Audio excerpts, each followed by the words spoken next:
I remember when I was working in this ward, a psychiatric ward, there came a young woman and she had recently given birth to a child. And they talked about her at the ward, the doctor and some of the nurses, they talked about her that she was psychotic.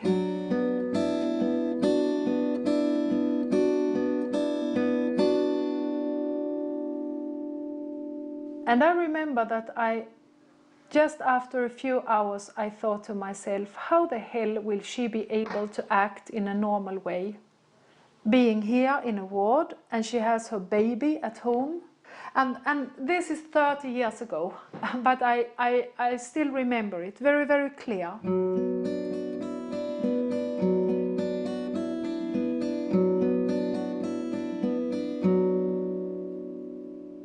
She was just left in her room, and in the corridor there were lots of other so-called patients walking around.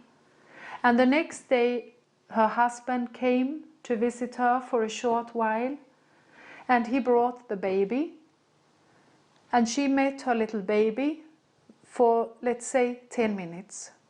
And then a nurse came and said, end of this visit, and you have to go now. And then she got mad, crazy.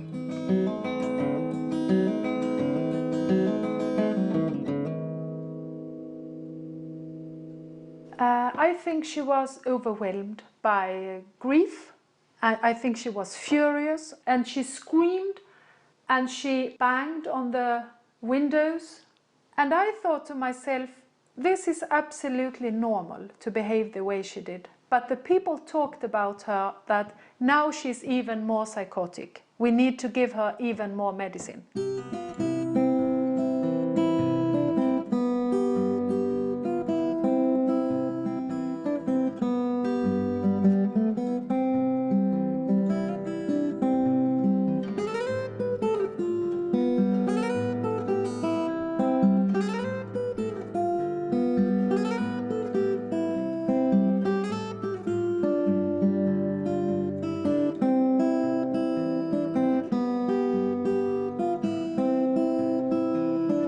In 1987, Carina Håkansson created the Family Care Foundation in Gothenburg, Sweden, as an alternative mental health program for people who had been failed by the conventional system. Many had been labeled with psychosis by traditional psychiatry. They placed people on an entirely voluntary basis in farm families in the Swedish countryside. What is special about Maria? Maria, my therapist, she's very, very good. Very good, actually. You can talk to her about everything. And she's so understanding and grateful. And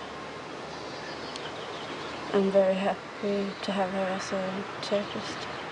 Their organization then provided supportive supervision to the farmers, who had been chosen not on the basis of any psychiatric expertise, but instead for their stability, their compassion, and their desire to give back. The families were also paid a small fee, but all services to the clients, who were also offered intensive psychotherapy, were free. You've had other therapists before her? Yes. On the other institution. What were they like? Not like her. Not like her at all. Not at all. They didn't care at the same way.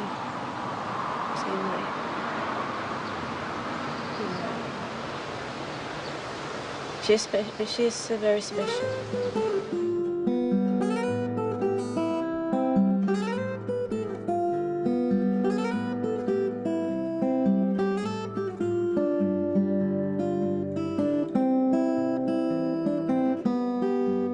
When I was 20, I think, one of my friends get diagnosis of schizophrenia, I think. And I was with him when he got his first first episode? yes, first episode. So later on, a few months later, he was locked in at that hospital. So when I work at one part of the hospital at the lunchtime, I went to him at his part, and it was so strange. My classmate who helped me with maths, And suddenly he's locked up? Yes, and he was strongly medicated. Oh, where is he now? It was so strange he is. So that was, yes, I think it has made a lot impression. So yes, it has influenced me a lot. I'm not so good at English. I think your English is good. No, it was better when I was, I don't know, it's, there's a sick moon, but it was easier to talk English for me when I was on hospital, when I was psychotic. It was easier to talk. Yes, it was. Why? I don't know. I was like in a fantasy world, you know. I was and I was in love with Johnny Depp, and I don't know. It was very. I don't know.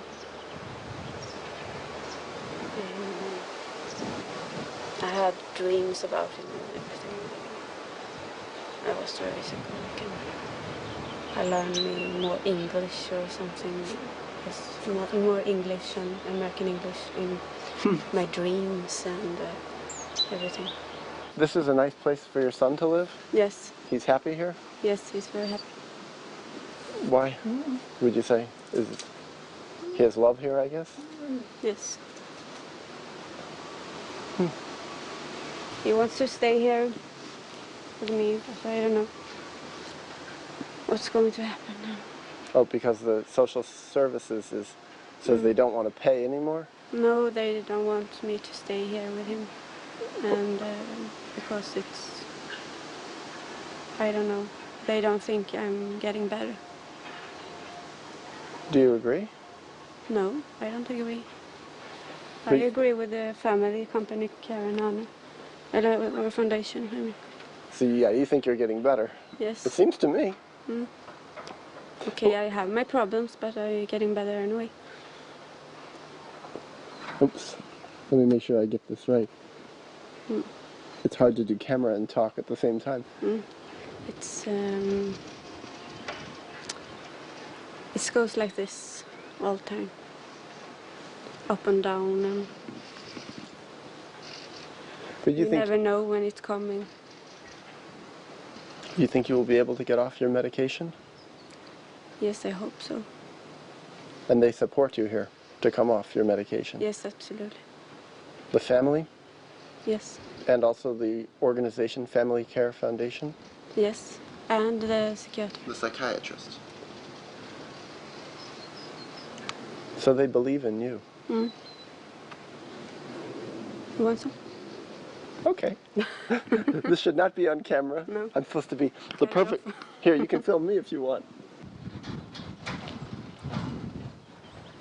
I think many of my clients that I worked with in New York, when I was their therapist, I think they would do better in the program here in Sweden than just coming to therapy in the United States. I think this is a better system. Okay. Because I think therapy sometimes, or often, is just not enough. When people have serious problems, they need more than what I could offer. And I gave my heart, but people need more. It's not about medication, it's about people and people. Giving love to people. The first time I came to Sweden was last year. I came for 2 hours. Okay. Then I came the second time 3 months ago. I came for 6 days. And this time I've been here for 2 weeks, Mm. filming everything about Family Care Foundation and going all over, driving in the car all over Sweden and trying to find out if this program, Family Care Foundation, is really good. Okay, and you found out what? I think it's wonderful. Yes. You You were- have to have love to help people. If you don't have love, you cannot help.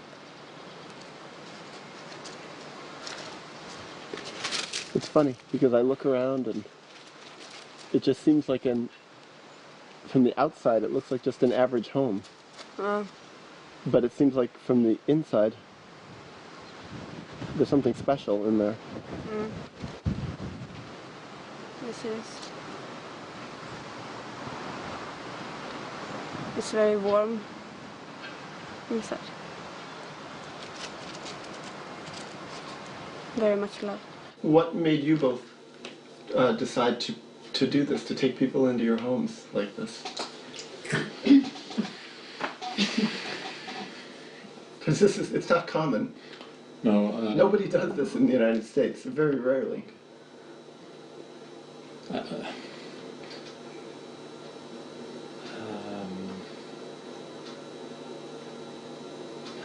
When I was 13 years old,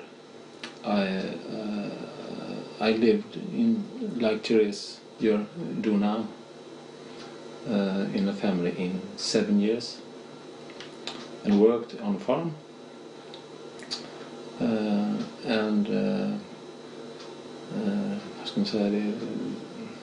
That helps me a lot to be what I am today.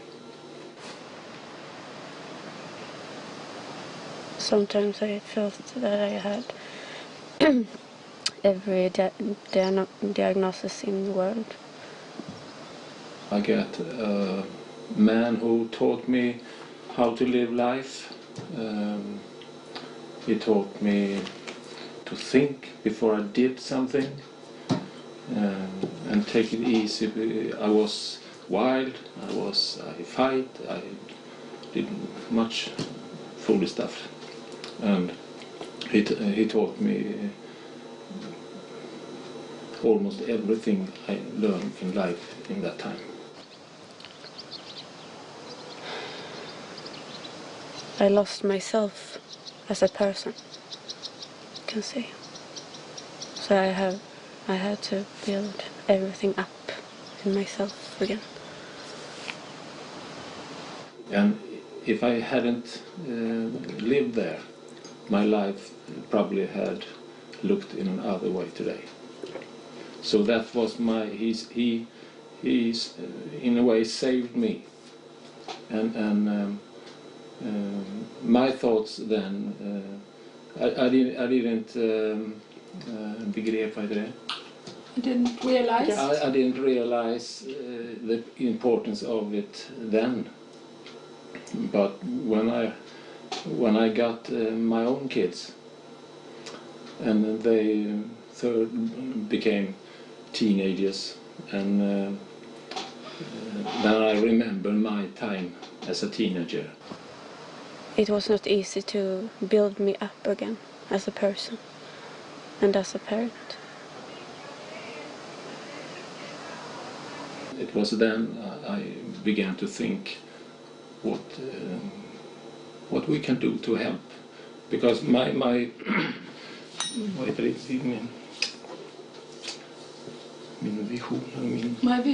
vision is that all people have responsibility for each and another.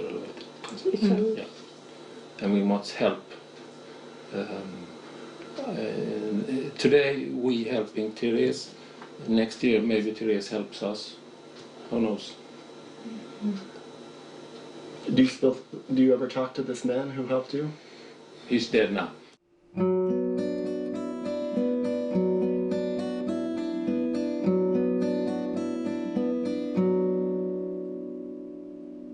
The family care staff let me participate in several of their staff meetings.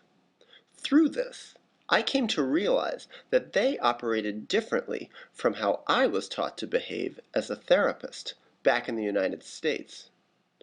Rather than being blank slates, they instead struggled toward authenticity. I found this both intense and refreshing. I have had the privilege in my life, but also in my professional life, not to be one of those who had to give up myself and to be a kind of dead person, as I think so many people are working out there. And that is also such a, that's the I really think right now it's one of the most important things for me,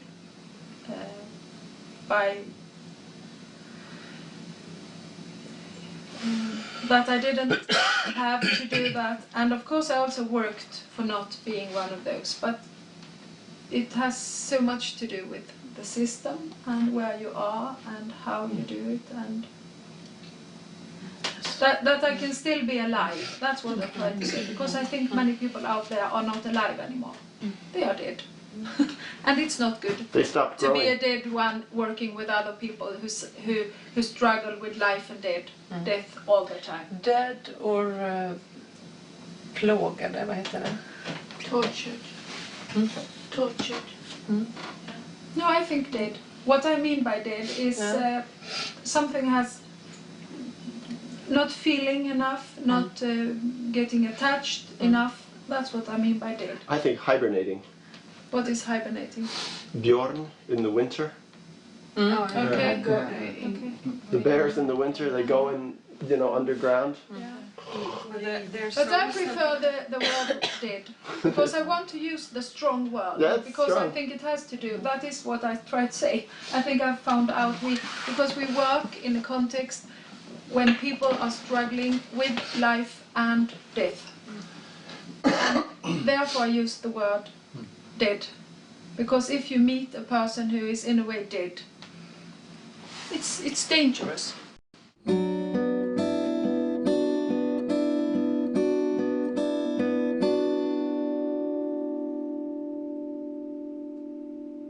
I had worked a couple of years before we started Family Care Foundation in an organization where they also included family homes, which is a kind of foster home. And I felt as if there was something the way they did it that seemed to be very important, but I had no words for it. It was just a feeling. I had not that very good experiences from my own life. Good experiences. You mean your childhood? My childhood. Good experiences, but also not good experiences. So I cannot say that I am someone who hallelujah for the family. So it was not that it was families. It was something more the way the families behaved.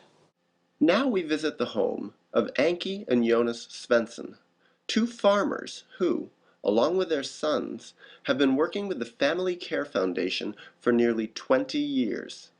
They've had many people live in their home, and they have a healing gift that caught me by surprise. I must say, when I came here today, and also now when sitting here, I got so many memories. We got many memories. Yes. Yeah, we do have together, but it was just, so I feel a bit touched about that. All the people who have passed your house. I told Daniel about, I started to tell a little bit about but then I thought it would be better if you could. He was a father, refugee. He had two small kids. The youngest was 6 months. The older boy was a year and a half. He needed some help to cope with the children, and he was left alone. His wife has been psychotic. Yes. Yeah. So he was left alone with two young children. He was the age of 42, I guess, when he came here.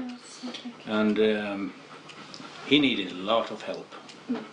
He didn't speak Swedish, he didn't speak English, he spoke a little bit Italian.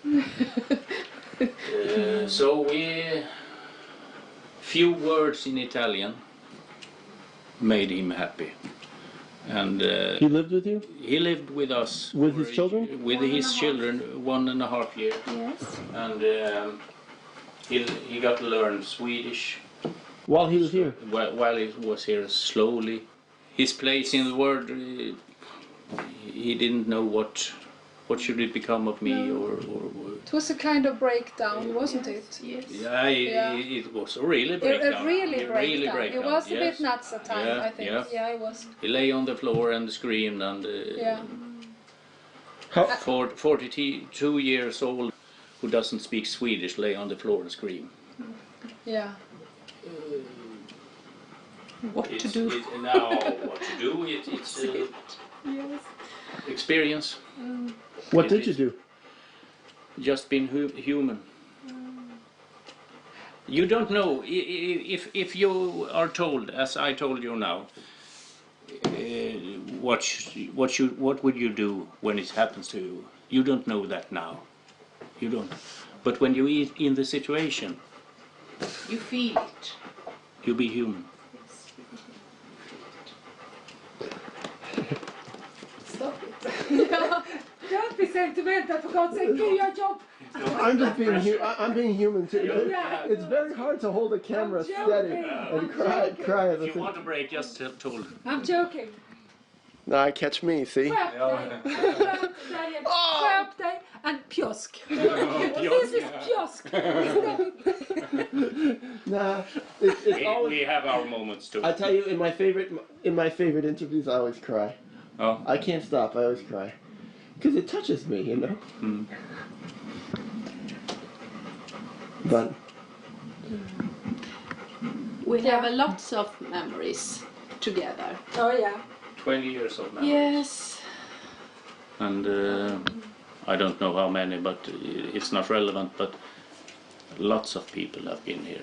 And it's not just only them who lives here. If it's a mother with children or father with children, or it's a single person, it's so many people around them and so many people around us. So we are,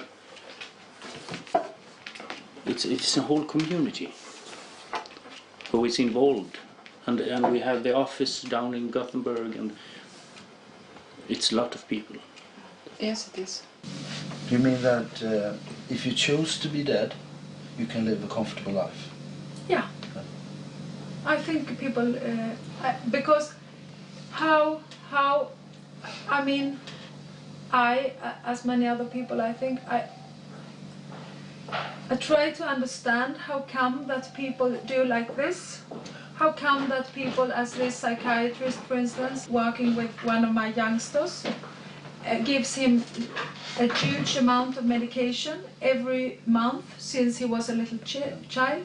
How comes that so many parents do like this instead of taking a fight for their kids? I mean, how come? Yeah, good question. And for me, the explanation has been, by some reason, they have been or decided to put away the feelings, to put away the things that makes us human beings. And that is for me to be dead. I am very glad for the connection with the girls who has lived here. I think she was 17 years old when she got here. Yeah.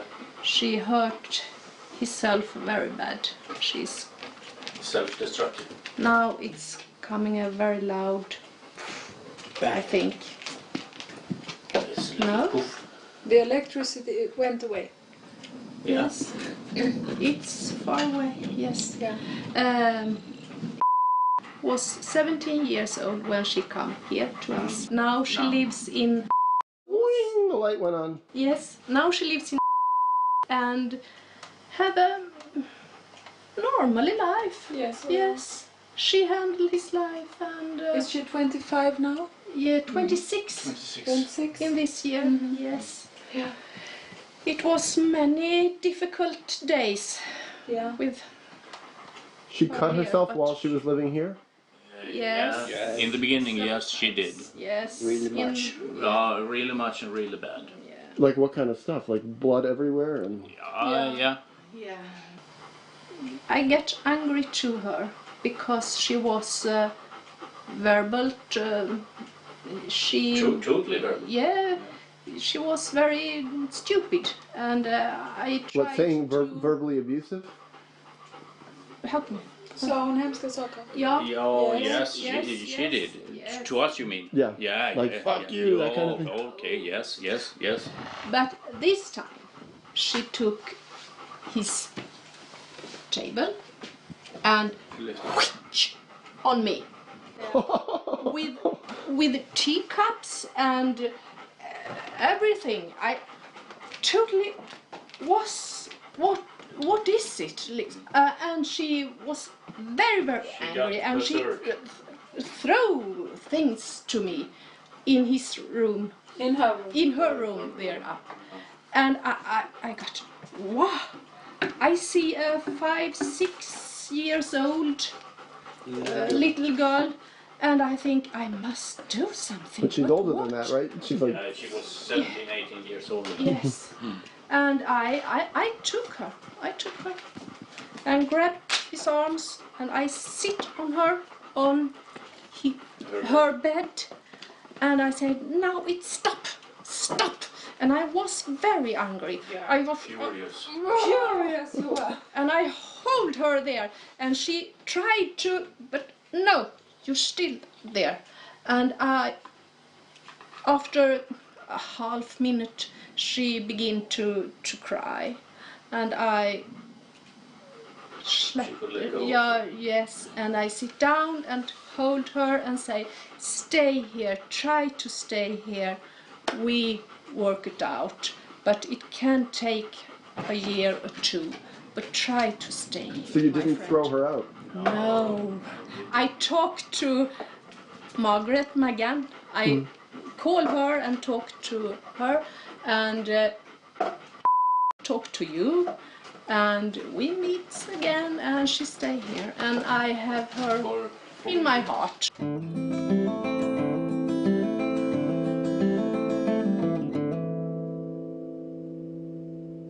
When I first heard about the Family Care Foundation, I came to the conclusion that the family homes alone were responsible for the healing work.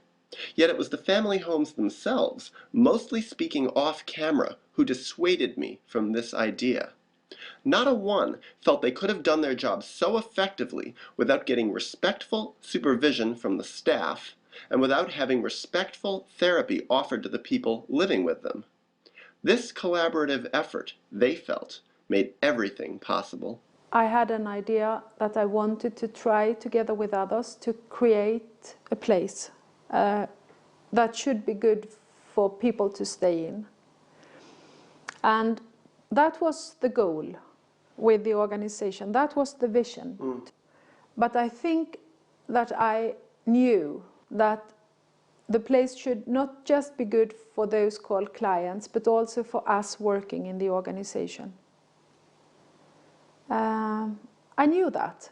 We know each other, and we trust each other that do the works. Because if I have an individual therapy with a boy, and Magan or some other of my colleagues work with his parents, and maybe Maria supervises the family homes, we trust each other in the work, and I think that the whole team feels that we could yell at each other, we could say we don't agree with you.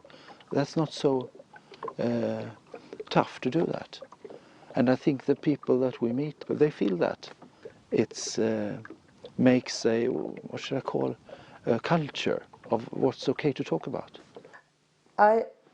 Not always, but mostly I feel that, I talk too much. What, with your clients? Yeah, the clients. I ought to be more quiet, listening, lay back, but yet it's not me. But I don't try to be, to say things that, listen to me, I have the true, I say the true most important things. I try not to be that important by myself, not with that authority So in some ways I said, well, this is, I find very important. This I really believe this is important. But I try to let the person find the thinking and what is important. I talk a lot, but I think, oh, you don't have to listen. You can relax. And I hope part of it, if part of it is interesting, I hope she reacts on that, and I will try to talk about that. To meet people exactly where they are.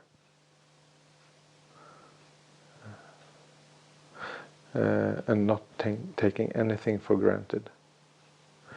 You know, they come in here with the problems, with their labels and diagnoses. I don't think we give a damn about what other people is telling about that. We have a way of meeting people. We're not labeling them or diagnose them. Just meet them and see what they come with and what they want. And I think that's respectful. None of us like to be penetrated or analyzed in a way that makes us feel as if we have lost ourselves. No one. And especially not those called psychotic. Especially not them. What do you think causes psychosis? What do we think? Causes? Yeah, trauma. Trauma. Have you ever seen anyone who had psychosis who didn't have trauma? No, never. So you think behind psychosis is always trauma? But sometimes it's hard to catch what the trauma is. Very often very obvious too, but sometimes you can find these obvious things, but that's life. You can. There's so much that isn't seen from the outside. I think I would like, if I got this experience of psychosis, that somebody took the time to sit down and try to understand what I was saying. I would like that. Not leave me somewhere in a room with only drugs to take everything away, but trying to understand what I was saying. I guess we all need that. Yeah. That's the way I think also. It's not different departments, it's a scale. And you are somewhere on the scale. Of psychosis or not, or whatever. Yeah, I think so. And what is for all of us is that we want this. You want to be asked, you want to be looked at, you want to be confirmed, or what the word is. Everybody wants that. It's a basic human stone that we have to build on. And not to do this with people with these experiences is so stupid, I think. It's stupid. Of course, they need it even more. I can take it if I don't get it in a week or whatever. I can take care of it myself. Maybe don't feel so good and maybe I miss it and so on. But these people are depending on that another person looks at you and asks you how is it, and try to listen what you say and try to interact. I think people I work with hopefully feel that they are welcomed when they come. All of us have a need to be included. To be included means that I also show something from myself. Otherwise it is impossible to have that feeling.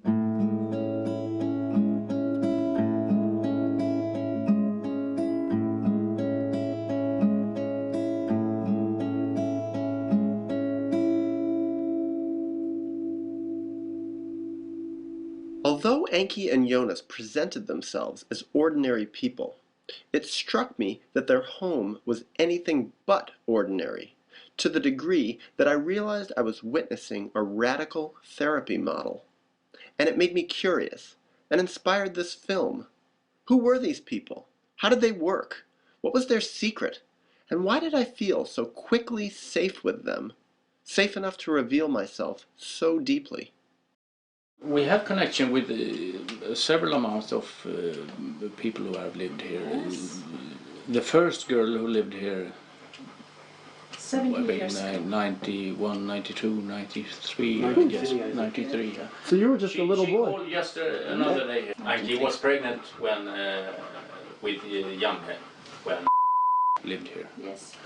Can we try to not say the names? Yes, we should try. We try to say. Because what I think I will do is, if you do say the names, when time, if I use the video and you say the name, I go beep during the name. Yes. I have to.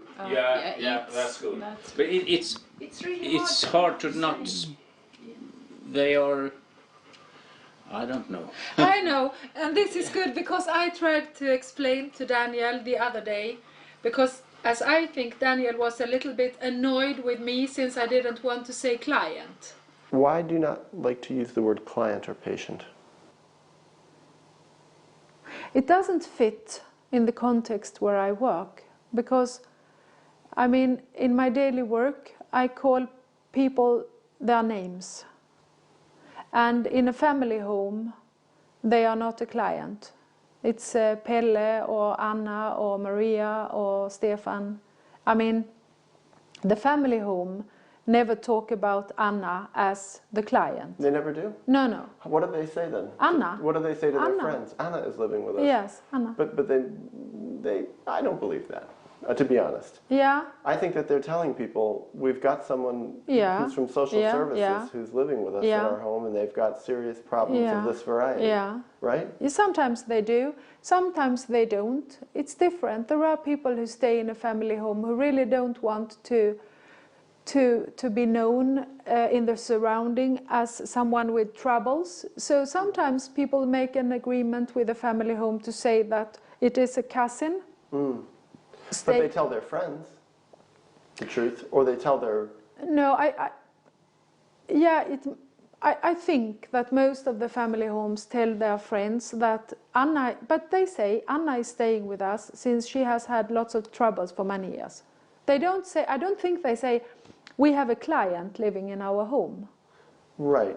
But yeah, I guess I hope is it okay that I'm doing... of course. Okay, because to be honest, I get frustrated when people won't define the role sometimes. Okay. Because it becomes this long explanation that, to be honest, nobody can understand what you're talking about. Okay.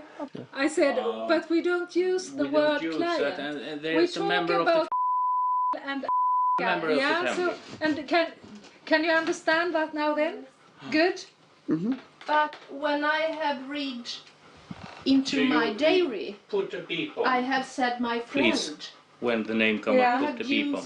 The name friend instead of the real name. Yeah. Say that again. In what? When I have read, you write a diary. Yes, I write, and I have talk about it. Yes, I have used my friend. When I have not the name, I have said my friend. And you mean that? Yes, friend? I really mean that. It is my friend. They so it's not your client? No. Not when they enter in here. No. We are all people. We are all people. With different problems. Small problems or bigger. Yes, you have it. You have grown up in it. So you've seen this your whole life, mostly? Yes. Yeah. It was 4 years when we started. Yeah. And now I can tell the story. When we started to work together, and you were 4 or 5, and your younger brother was 2 years younger, and I used to come to see your parents. And in the beginning, you didn't know what to think about me coming and taking your time from your parents.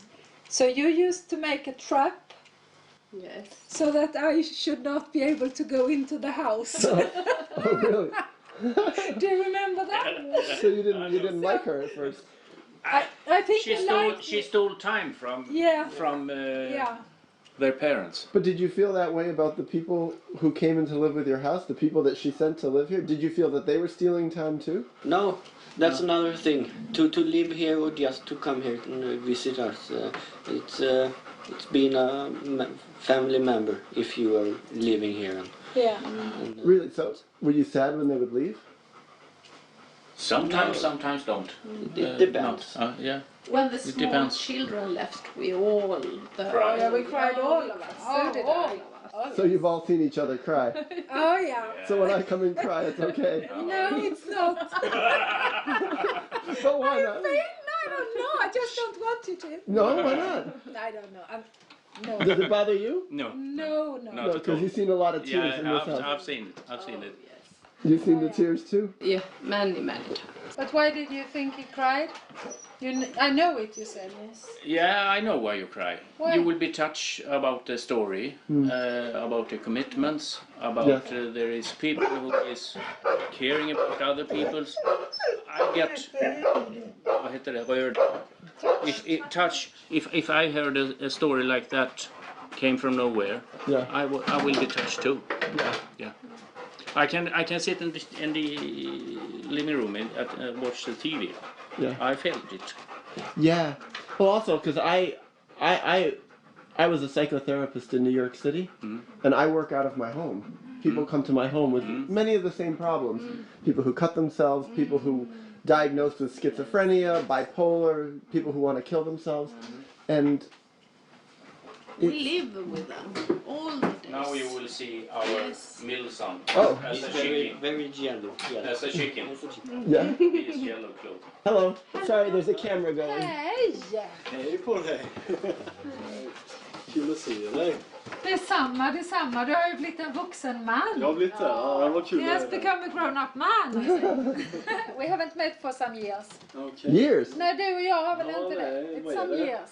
Oh, He's got good tattoos. 5, 6 years. No.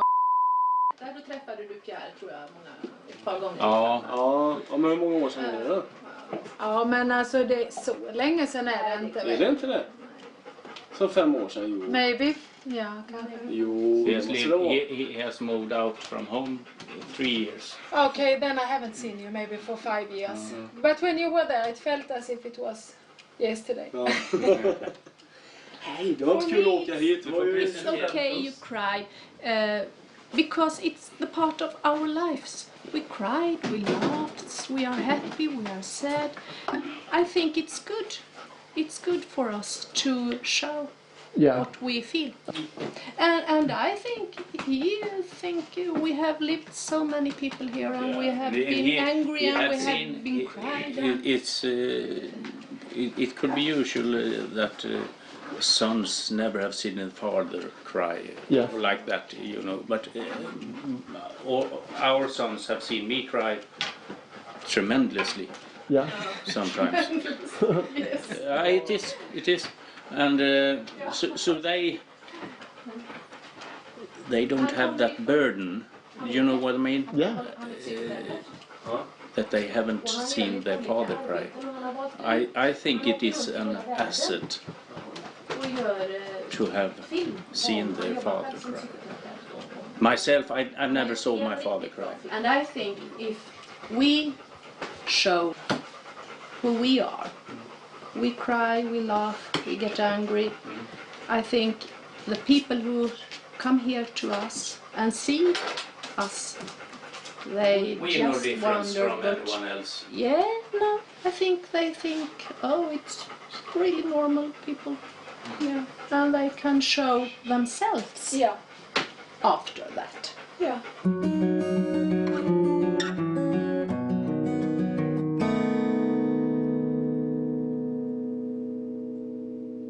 By this point in our meeting, I felt I had established enough rapport with the Svenssons to ask an important question on my mind: why they thought people living with them got better.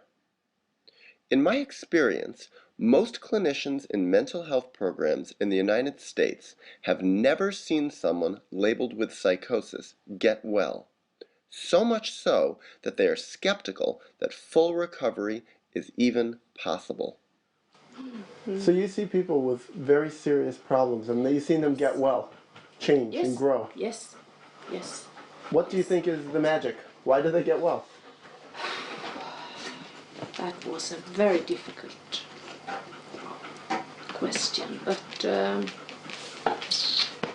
Is it a magic? no, is it a magic? I think it is the whole family. And I also think that our dogs will help.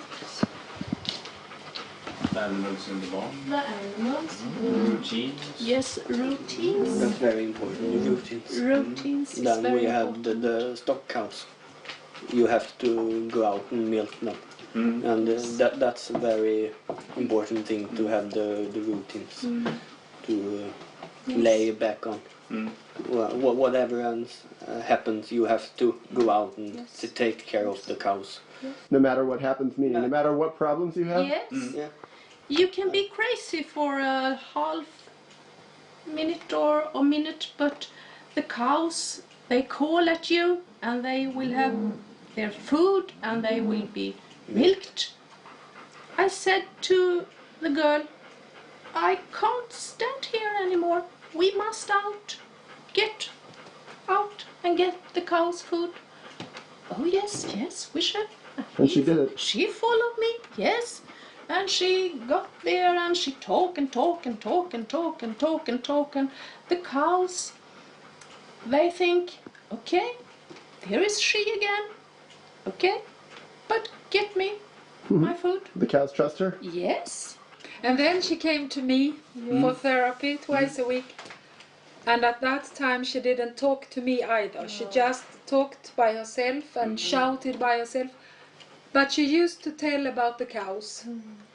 And I remember the first time I thought that it seems as if some kind of connection has started was when she described how she cleaned the cows and gave them food. So I remember that very well. She talked a lot about the cows. Do you remember that? Yes. A lot. Both about the existing cows, but also about cows, fantasy cows and fantasy bulls and... It's a little difficult to talk about, but do you remember where she cleaned them? In the bottom. Yes. Where she was? Always, always. We used to inseminate our cattle and cows by ourselves. Anki had that education to do that. And when you're doing that, you enter in the bottom of the cow, you know, and put in a pistolet with the sperm, and you clean out what do you call it? The poo. Yeah, the poo. Yeah. And it will be messy, and you have the gloves on. Yeah, I've seen it. And they get messy in the bottom. They with poo and everything. And she was really what you call noggrann. She was very aware. Aware, and they shouldn't seem like that. She shouldn't stand it. She get paper, she washed them, so they look nice. They don't want to be ashamed to look like that in the bottom. And that was what she told me when she came. You see, we need to clean them up because they shall not stand there in the barn with a naked ass and feel ashamed. That's what she said. You wonder her history. Yeah, I know. That's what I say. And that was her first way to connect with me. To start to tell, this is a bit about me.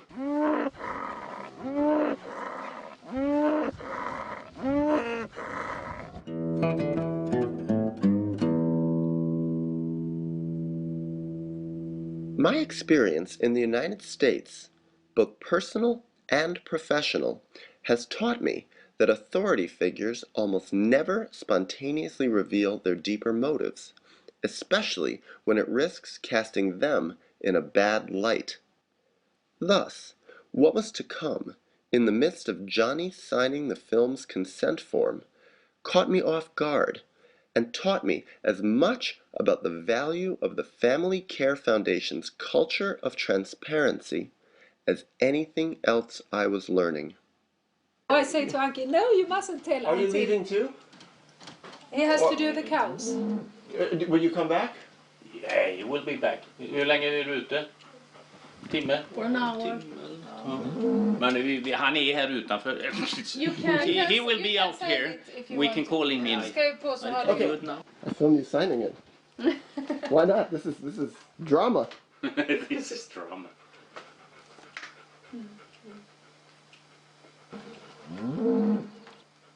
This is drama. I'm serious. Yes, of course it's drama. I'm serious too. And Daniel, I didn't mean it was wrong to cry. I hope you know that.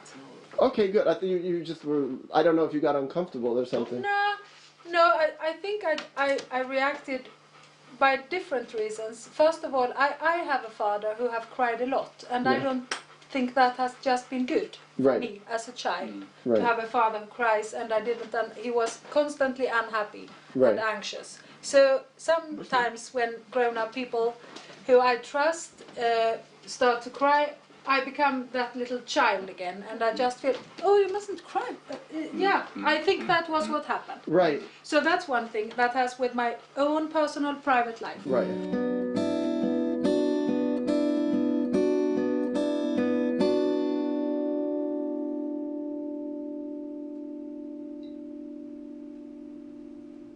And then I also maybe think I just wanted to maybe also just find out if it was okay for Johnny, what he thought about it. But first of all, it had to do with my own, because that's not easy for me yet. Will never be. I work with it, but I mean it's so. And when I spoke about it, as I see it is important to a child to see the father cry. Of course it is. It is in a healthy way.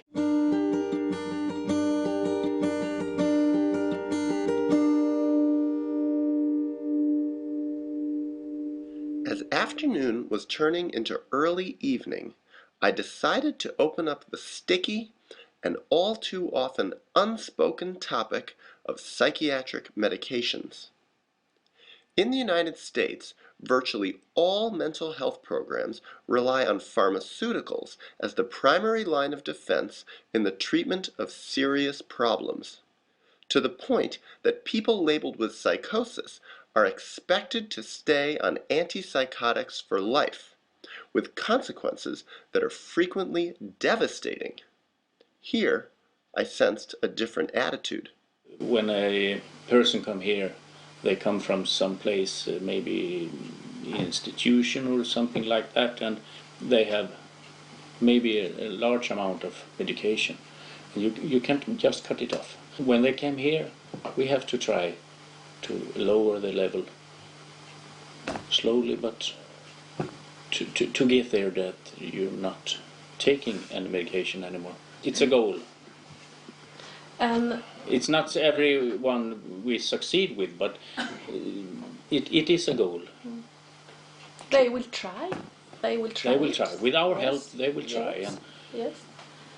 And they feel healthier without it. Yeah. But it's a long way. Yes, it's a long way. It is. How do you help them get off the medication? Ja, English, ja. Ja, man tar det på svenska. Ja. En flicka hade ju i skåpet där och så trappade vi ner. Alltså hon gick och hämtade själv och så delade jag ut så hon fick en halv bara. We made a routine with one girl who lived here. She had pretty strong medication. Anki helped her to lower the doses by portion out the medication and to cut them down to smaller and smaller pieces. This medication was giving severe headaches and such flash lightnings in the eyes, and could be mean to real headache like migraine or something like that. So it will have to take real slowly. Yes.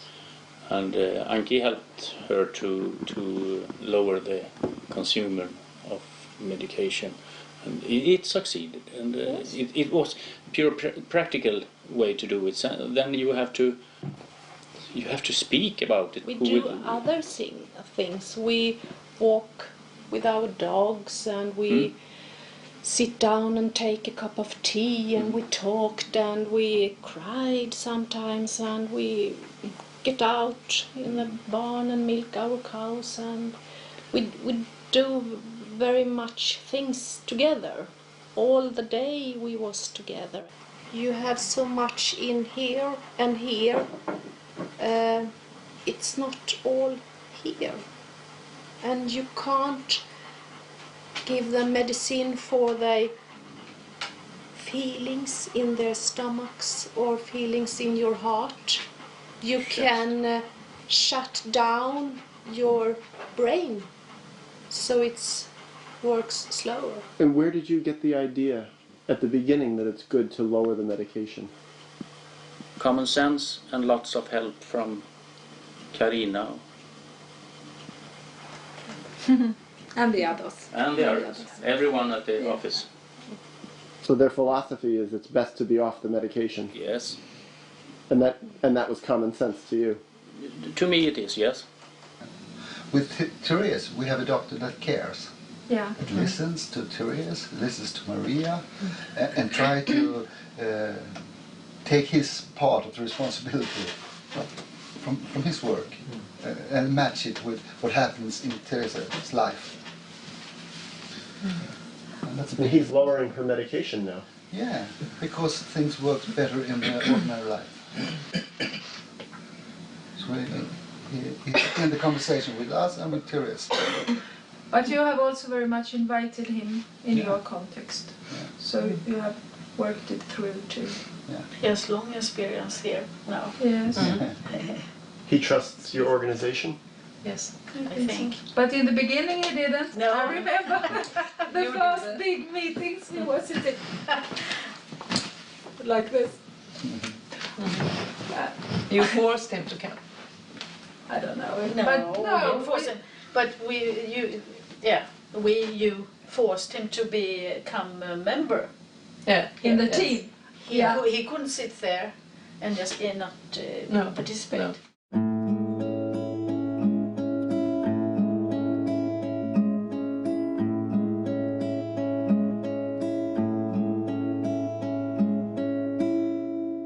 In my work as a therapist in New York City, I regularly referred clients to colleagues in private practice, only to discover, again and again, that many clinicians, because of sensationalized news stories, because of their training, or perhaps just because of their lack of experience, were afraid to work with people labeled with psychosis, especially those not on antipsychotics.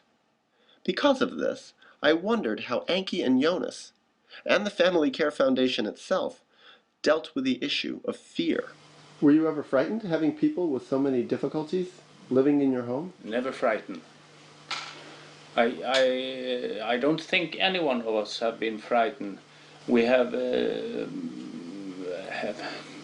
person who has become some crimes and things that you could be frightened about. But we have never been frightened here. Don't ask me why. For there is no common sense in that. Maybe there is. Maybe, I don't know. I met people at the psychiatric hospital in a psychiatric ward. And I told about our organization. I told about that every summer we have a summer party when we invite all the people in the organization, including clients and former clients and their families and all of it. And some of the participants, quite many of the participants, professional participants at the psychiatric ward, they were just stunned.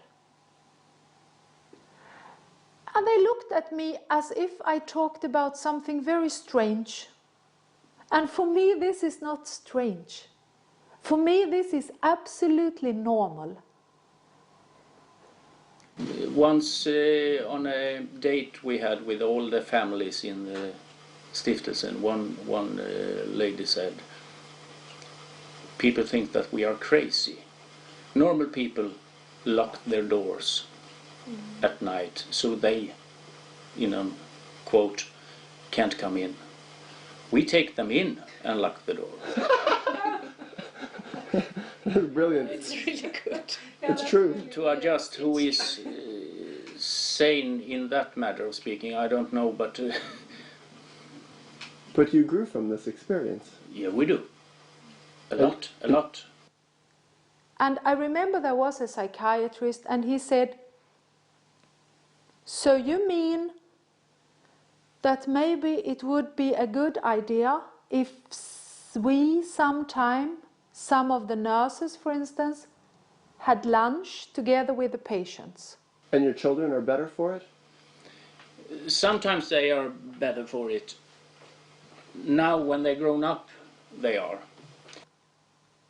And he said it as if I was suggesting, going to the moon. And I said, yes, I think that would be a very good idea. I'm sure you would find out new things about yourself and about the patients and about the way you do the work. In the school time, they have maybe too much experience to cope with the rest of the students. I see. They have been a little too old for their age. Maybe too soon. They see things that... As what is in common, they have been it too soon. But who said that common is best? But he was just like this. And he said, and people said, so you mean that you bring your own children to this summer party? Meeting your client and their children? And I said, yes, I do. I've done that for 22 years. Our boys was very good to manipulation the teachers. Very good. Very They're good at manipulating the teachers? Yeah. Yes, they have learned they so do with much. with the teachers that no parents want them to do.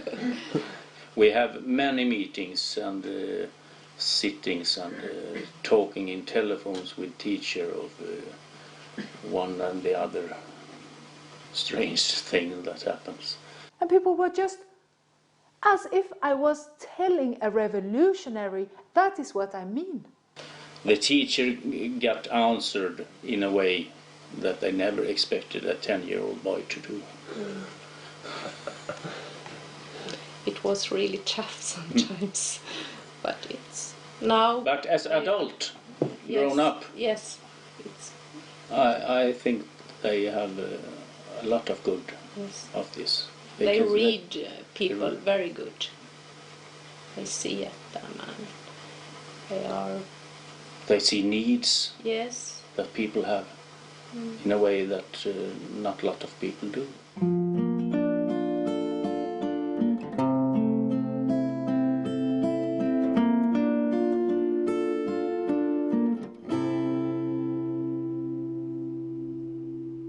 In the United States, the mental health system puts a significant pressure, both legally and ethically, on therapists to prevent suicide in their clients. All too often, however, this results in clients being stripped of their autonomy and traumatized by the very systems aiming to help them. This led me to wonder how Anki and Jonas handled this delicate issue. So no one ever killed themselves when they were here? No. No. Did you ever have people here But they have tried before. while here? Or before they came here? Yes. That was a question that we put in our heads when we started with this. There was some kind of scare. Scared, yes. That someone might kill themselves? Scare, yeah. What will we do? What will happen with us? How we will feel? But we find a model to live after, and we have lived after that since then, and probably we will do it our lifetime out. But we said that, are we doing our best? Are we doing our best that is possible? And they chose to do this terrible thing anyway, jump in the lake or hang themselves in a tree. Have we a clear conscience that we have done our best, then that is their responsibility. They take that step.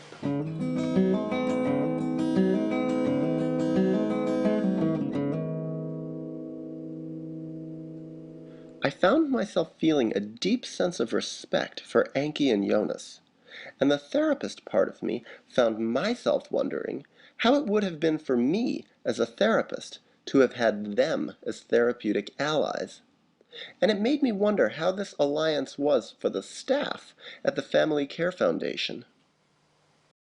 When I listened to you, I thought about, it was here in this kitchen. I think it might have been, but it also might have been someone else who at the time were very crazy, or how to say it. Mm-hmm. And he was crawling around on the floor and making noises, impossible to understand. And I remember I asked you, Jonas, are you not afraid? And you said, there are much worse things to be afraid about in the world than a man who is crawling around on the floor, being sad and confused. I have saved that memory, and I think a lot about it. When I need strength. When you are in a situation you feel afraid, or what shall we do, or can we just leave this, what is right to think about it? Shall we phone the police? Shall we I mean, they live with these hard questions sometimes. Right. You must admire them. I do. Really, I do. I think it's very much the basic things. Eat, sleep, a little physical exercise, some people who likes you. And if you get that as a base, you can start working with the difficult things. And when we start to connect and the trust builds to one person in the family, and the other ones are not trusted, or they almost doesn't exist for these persons, but I've seen it to one, and how it builds, slowly builds, and next person in the family gets into this space, and it just puts me in to think again about, yeah, people need other people. Psychosis is so much of isolation, so the best surroundings ought to be a family you live, or people you live together with, not professional who all will new persons every morning, like a hospital, yeah, or an institution, but a place where you share life. Not just working together with clients, is a way of living with them, share their lives and their experiences, and it's not just that we are therapists and supervisors. We are just human beings sharing a life story.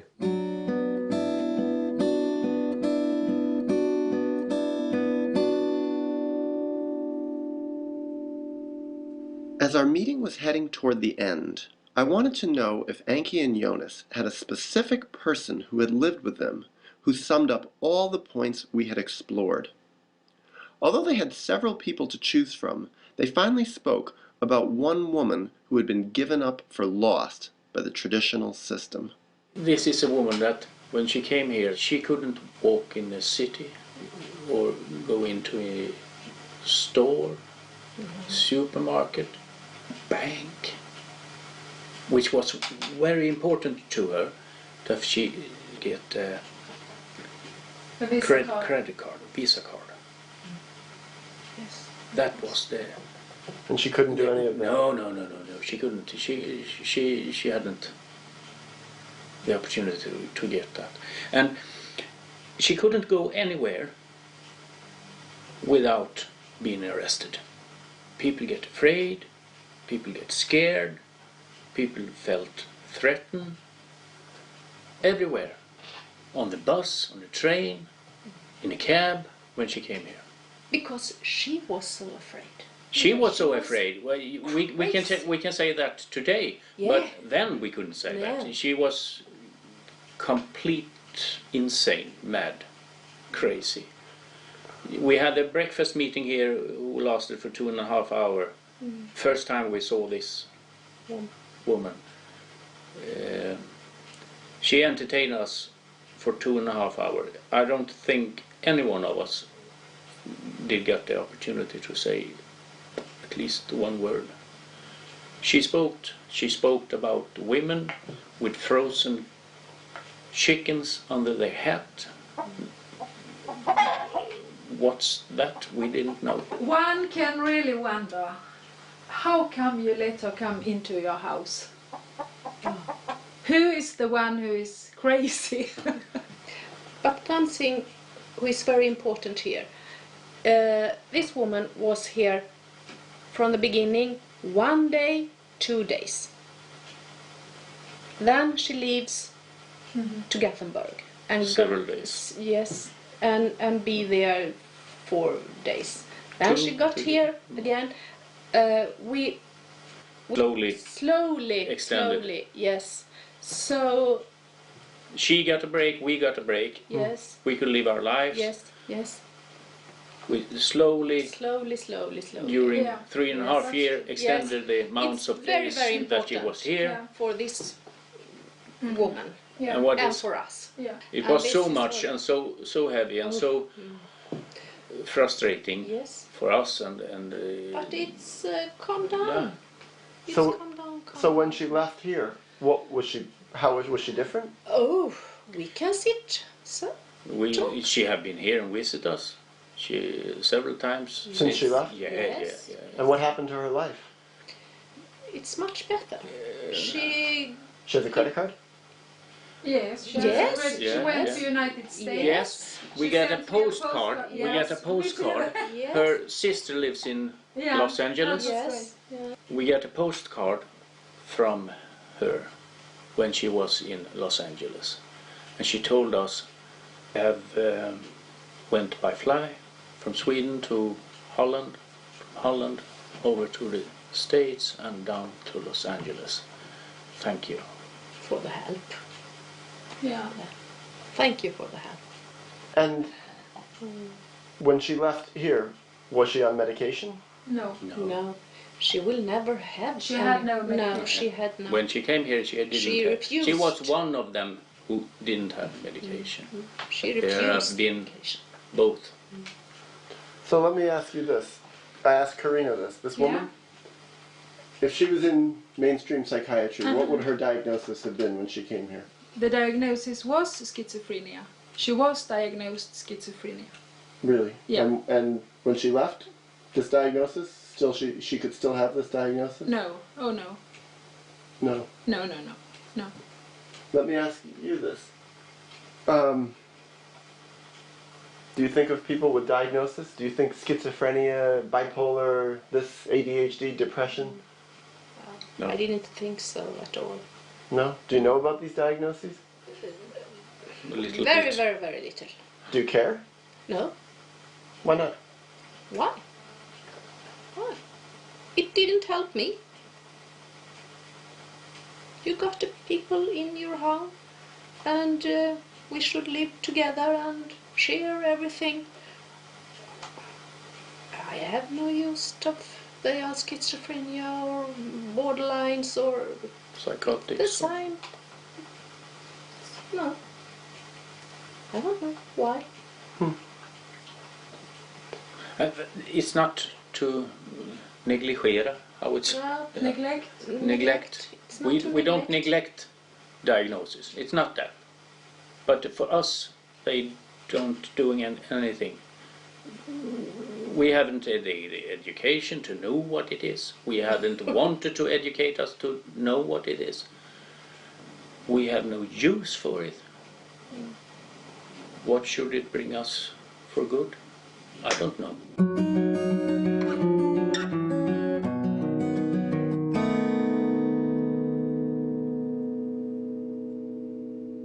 Although it was very personal, I wanted, before we closed our meeting, to bring up one final taboo topic: money.